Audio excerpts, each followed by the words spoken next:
First of all, I really would like to congratulate the Ministry of ICT and the government of Rwanda for organizing an AI summit for Africa. And I think that emphasis is so important.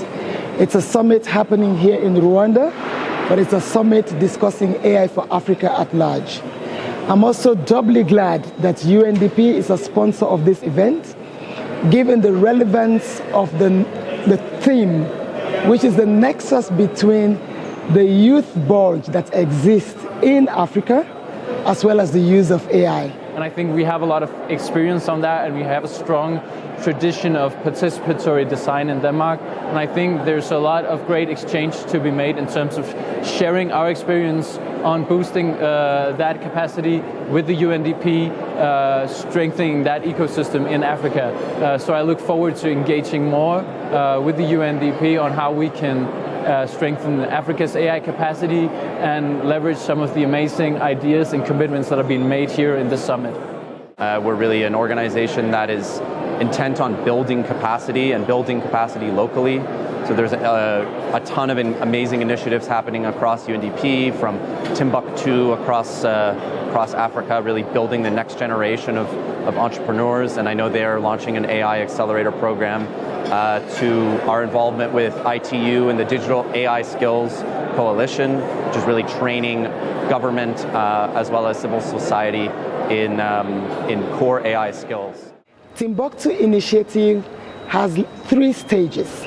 The first is establishing university innovation pods, which we have done in the University of Rwanda and 13 other universities across Africa. And of course, there's an intention and ambition to scale this to all 54 countries in Africa.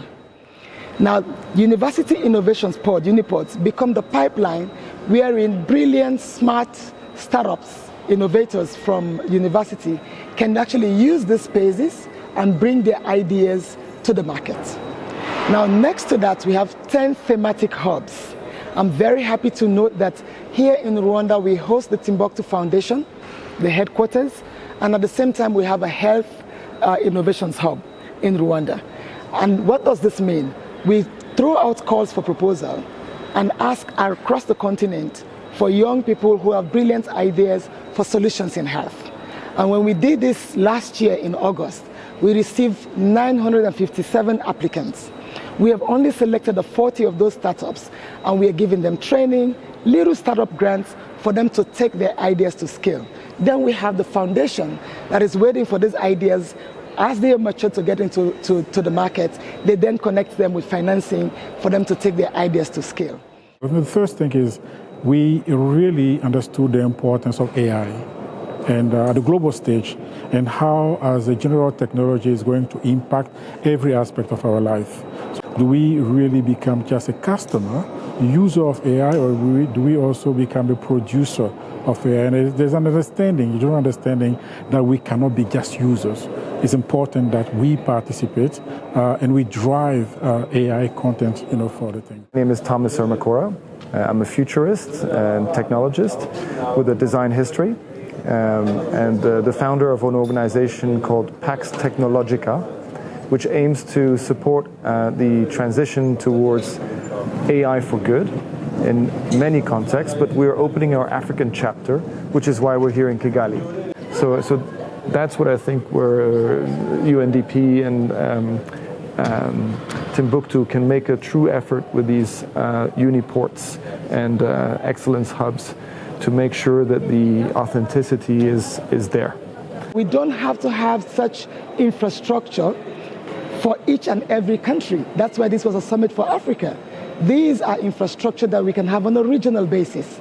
The amount of some countries just do not have the space that is required to really host such high generating power machinery or sites.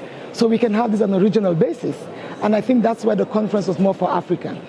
The basics, digitalization, getting everybody connected. And for UNDP, this is really important because one of the critical safeguards for us in digital public goods or while they're doing digital public infrastructure is inclusivity.